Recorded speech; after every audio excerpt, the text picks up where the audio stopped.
events. I think one of my most favorite events in the campaign was right in the downtown area, down Square in Dixon, Illinois, in front of the Reagan statue. We had a couple thousand people there, and it was one of those moments that I just remembered, what this is. That we're part of history. This is an important time in our country's history. We looked at the statue of Dutch Reagan and what he was able to accomplish, and we look back and say, wow, he did great things, and what a wonderful thing he did. But it is now our watch. It is now our time. And I think we all understand that while Ronald Reagan went through a difficult time, and we had certainly big challenges then, we have even bigger challenges today. This is the most important election in our lifetime. Remember, when I was campaigning all across the country, that's how I would start every speech. This is the most important election, maybe in the history of the country. The fact that I'm no longer in the presidential race doesn't change that.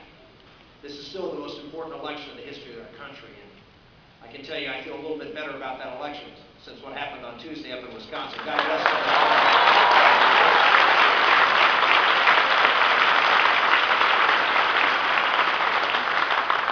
But this is a tipping point.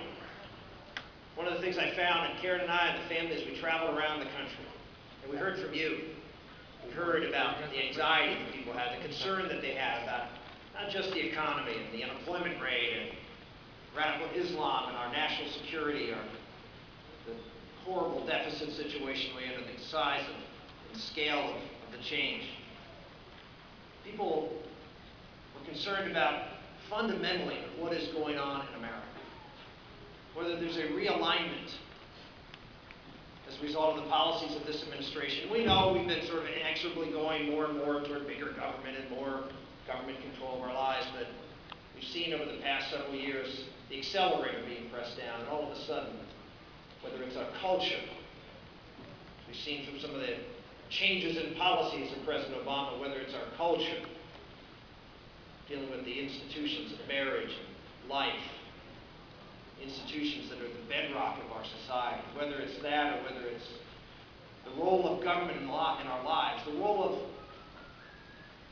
the federal government, the role of the interaction between who is the master and who is the servant.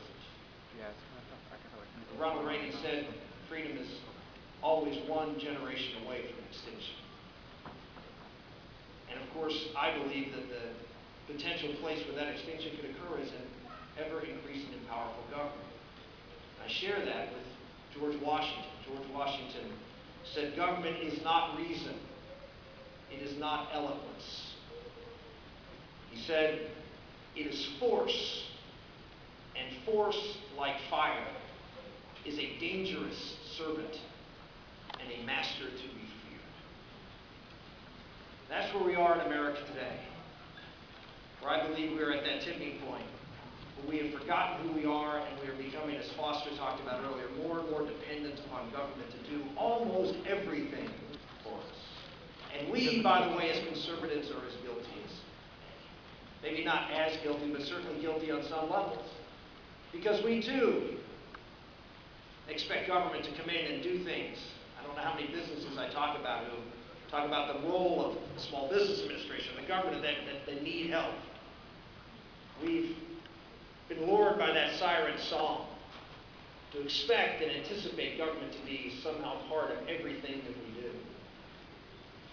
And that is the fundamental nature that has changed in our country, and it's going to get worse unless we say no.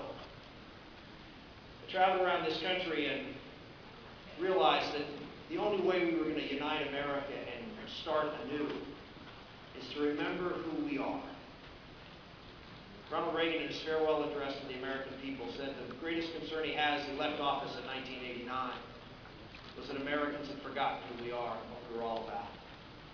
So I spent a lot of the time traveling the country, yes, talking about all the substantive issues. But the core issue was who we are as Americans. And of course, to know who we are, we have to find out, well, where do we come from? A lot of folks, many in this room, have done a wonderful job, members of Tea Parties and other conservative organizations, reviving the United States Constitution, which needs to be done, reminding us the limits of government.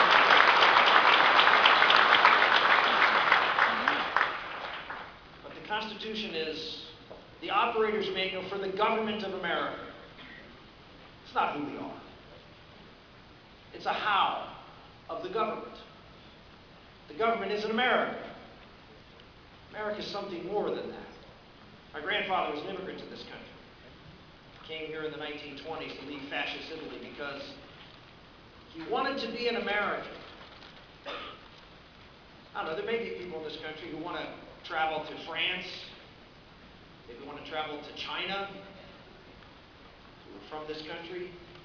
But I don't know too many people who want to travel to France to be French, or travel to China to be Chinese. Think about it. We are not an ethnicity. We're not a race. We're an idea. We're a mission.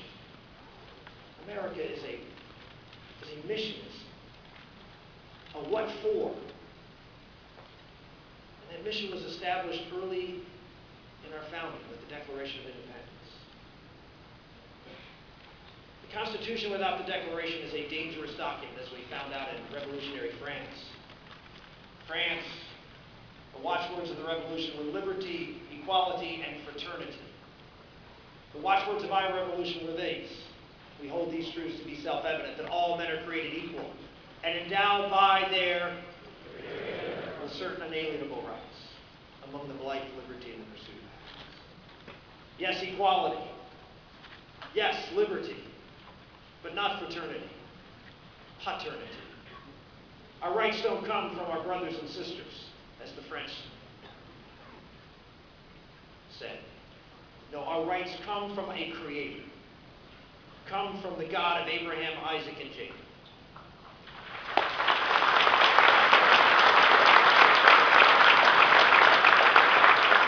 Ladies and gentlemen, that makes all the difference. Because government can't give you rights. Courts can't give you rights. Your brothers and sisters can't give you rights. You have rights because you are a child of God and equal in His eyes. And that's what made America different from the very beginning. We are a country that was founded on the idea of limited government to protect those rights and the unlimited opportunity of free people. That is the greatness of America. It's made us the greatest country in the history of the world. We transformed the world. And that, ladies and gentlemen, more than anything else, is what's stake in this election. That's why this election is an election that we must win. Because if we don't, and the policies of this administration in the past 4 years go into effect, the stifling, oppressive government regulation and dictating of every aspect of our lives that will only increase the debt that is burdening us and crushing our economy and our spirit, our withdrawal from our responsibilities to keep us safe and a stable world, all of which will come crashing down.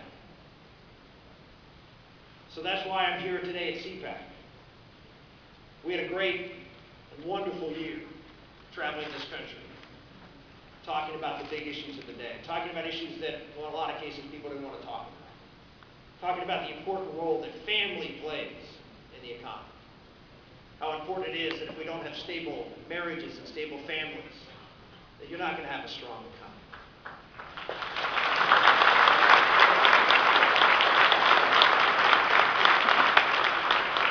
Talking about the importance of the people out there who feel like they're paddling alone, those who feel like no one is really talking about them and their situation in life. We hear everybody talking about, well, we have this knowledge-based economy and everybody's got to go to college and we need to focus on that and growth, whether it's Republicans and talking about cutting taxes and growing the economy, or Democrats talking about providing for people and making them more dependent. The folks in the middle, the 70% of Americans who don't go to college, feel like no one's talking to them. What about them and opportunities for them in the manufacturing, energy, and service sectors of our economy? What about the training for them and the educational opportunities for them so they can succeed and provide for their families?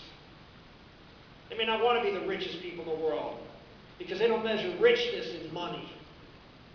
They measure it in other things, like coaching Little League, in being there to teach Sunday school. And that's a valuable deployment of their resources. Those are the people that make America tick, and we've left them out of the discussion. But we brought them into the discussion. It made all the difference for me in understanding how America really works. We want to continue to do that. That's why today, this morning, I announced a new organization that I started called Patriot Voices, trying to speak for the people who don't have a voice, who aren't part of either narrative of either party, folks who understand what makes America tick, who aren't afraid to go out and tell the truth. Foster talked about that, and I think you're going to hear a lot about it in the coming days and months. This election is about whether we'll have leaders in our country who have the courage to tell us the truth. We got a great shot in the arm from Governor Walker and his courage to stand up and face the problems that are there.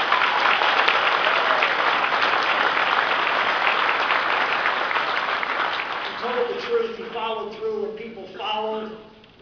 And in spite of the attacks, we saw people of Wisconsin, I believe the people of this country are looking for leaders who will be honest with them, will confront the issues. We did that in this campaign. One of the articles written about our campaign was Rick Santorum's Inconvenient Truths. Talking about all the issues that politicians don't talk about. Why? Because, well, you just don't talk about some of these things. You don't talk about the impact out of wedlock births. You don't talk about the impact, the breakdown of families and marriage. You don't talk about the lack of respect for human life and its impact on our society and our economy. We talked about all those things. We were laughed at by the elites. They're not laughing anymore.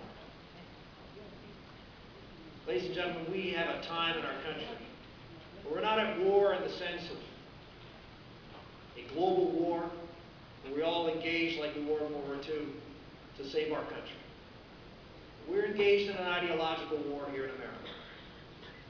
We have a president who is leading that charge and is a committed advocate of transforming America at its very foundation.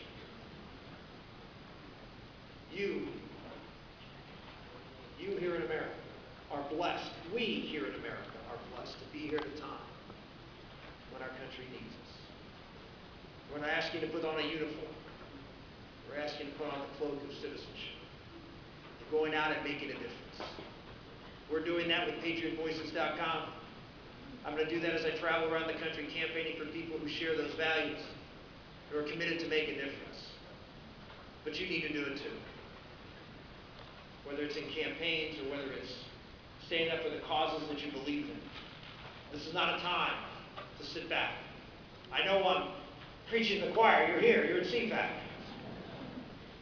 But sometimes when you talk to the choir master has to encourage the choir to go out after practice and sing solos in their neighborhoods, in their communities. And that's what I'm asking you to do. Join together as conservatives. Have the courage to go out and sing those solos. At the end of that declaration, our founders wrote, "We mutually pledge to each other our lives, our fortunes, and our sacred life." No one is asking you to pledge your life or even your fortune. But ladies and gentlemen, you are on. Your honor, because you are now stewards of a great inheritance, whether from your family, from your business, from your community, from your state, from your country. You are a steward of the greatest inheritance of any people in the history of our world. And it is now your responsibility to step forward and hold up that arm. Make a difference for our country. Join us in Patriot Voices. Get involved over the next 6 months. Make a difference.